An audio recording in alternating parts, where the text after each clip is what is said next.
আবার আজকে বলা হচ্ছে, এখনো বলা হচ্ছে জামাত ক্ষমা চাইতে হবে। কথার কথা, ক্ষমা চাইবে কেন? ক্ষমা চাইতে হবে না, No, no. ক্ষমা চাওয়ার দিকে এগোচ্ছে। দরকার নাই। আপনি এখানে বলা রাখেন, হচ্ছে বিচার করতে হবে। না। রাখেন, আমার কথা শেষ করতে দেন। না, আপনি যেটা বললেন যে চাইতে হবে সেটা বলে নাই, কিন্তু ৭১ প্রশ্নে ভুল স্বীকার করার দিকে এগোচ্ছে। Right right. হ্যাঁ। আপনি ভুল স্বীকার করলে মাপ। আমার কথাটা কিন্তু ওই জায়গায়, ভুল স্বীকার করলে মাপ। কেন? অপরাধ করছে না?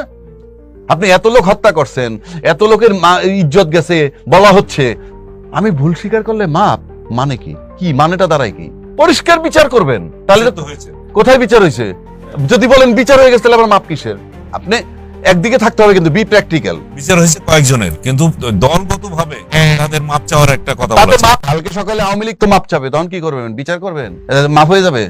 আমি বুঝি না, আপনি এত বড় অপরাধ মাপ হয় কেমনে? 30 লক্ষ শহীদ, 2 লক্ষ মা-বোনের সম্ভ্রম হারাইছে বলা হচ্ছে, সেটা আমি বলবো যে আমার ভুল হয়েছে, মাপ। আর ইন এডিশন কি এক হইলো মাপ, আবার তাদের ঘরে যে নাতি হয়েছে সে কি রাজাকার? কোথায় আছেন আপনি? তার জন্মই তো বাংলাদেশে। আর আজকে যারা বিচার করতে চায় স্বাধীনতার পক্ষের শক্তি, তাদের জন্য পাকিস্তান। যারা স্বাধীনতার বিপক্ষে শক্তি, তাদের জন্য পাকিস্তান। লম্বা লম্বা গপ্প মারেন।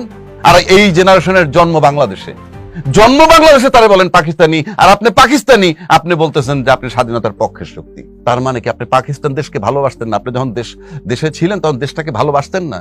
একটু বি প্র্যাকটিক্যাল। আমার কাছে কোনো ইমোশন নাই। তাহলে আপনি যারা পাকিস্তানের বিপক্ষে দাঁড়াইছেন, তাহলে আপনি পাকিস্তান বিরোধী, মানে আপনার স্বদেশের বিরোধী। বেশ ভালো কথা, যুদ্ধ করছেন, আমরা ভূখণ্ড পাইছি, কিন্তু এই জেনারেশনের রাজাকারের বাচ্চা, রাজাকার কেমনে বলেন? নাতি, তার তো জন্মই বাংলাদেশে। আপনি বাংলাদেশে জন্ম হওয়ার পর রাজাকার হচ্ছেন। এই সমস্ত থিওরি চেঞ্জ না করলে এটার জন্য খেসারত দিতে হবে। দেশ সেখানে নাই।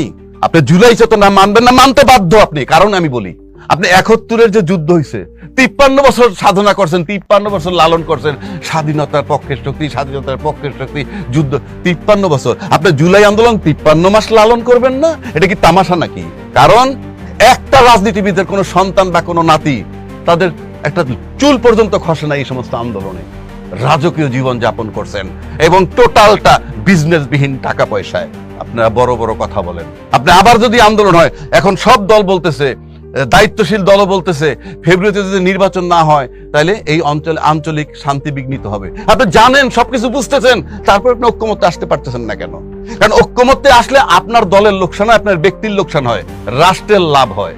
আর ঐক্যমত্যে না আসতে পারলে রাষ্ট্রের ক্ষতি হবে। তার মানে রাষ্ট্রের ক্ষতিটা আপনার কাছে কিছুই না। আপনাদের কাছে, রাজনীতিবিদের কাছে রাষ্ট্র একটা খেলা। রাষ্ট্রটাকে ক্যাশ করে নিজে ধনী হওয়া, নিজের সচ্ছলতা, নিজে বিদেশে থাকবে, রাজকীয় লাইফ লিড করবে। কোন রাজনীতিবিদটা রাস্তায় আছে?